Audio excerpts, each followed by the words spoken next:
Kyllä se varmasti on tuo niin kuin artesaani ja käsillä tehdyn tuotteen tuominen esille ja tavallaan niin kuin tuoda niitä yritys tuo omia ideoitansa esille tavallaan näiden tuotteiden kautta ja saada näkyvyyttä tälle.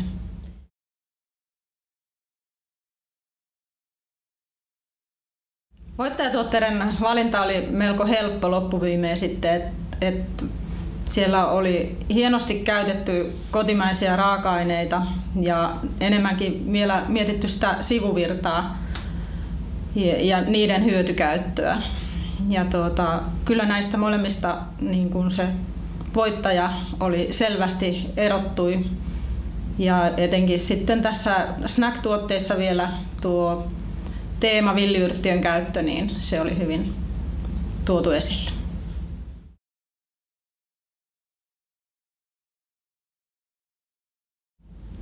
Artesaaniruoka koostuu mielestäni laadukkaista, puhtaista raaka-aineista ja niissä tulee esille hyvin tämä käsin tehty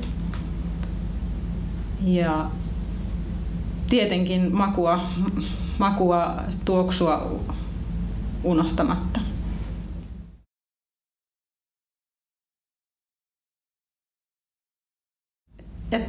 Käyttää niitä paikallisia raaka-aineita ja on tavallaan niin kuin tietoinen siitä, että mistä se raaka-aine tulee siihen tuotteeseen, minkä on kehittänyt ja nimenomaan sitä tuotekehitystä ajattelee siltä kantilta, että voiko sitä tuoteperhettä niin kuin laajentaa.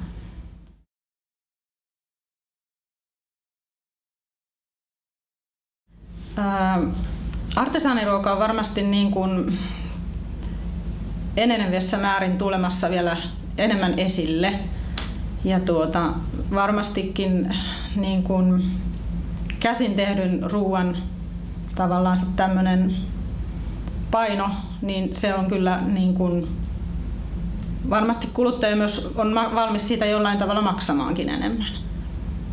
Että kyllä se varmaan on näin, että niin kuin teollisen ruoan käyttö on runsasta, mutta että tämän tällaisen artesaaniruoan käyttäjiä myös on enenevässä määrin.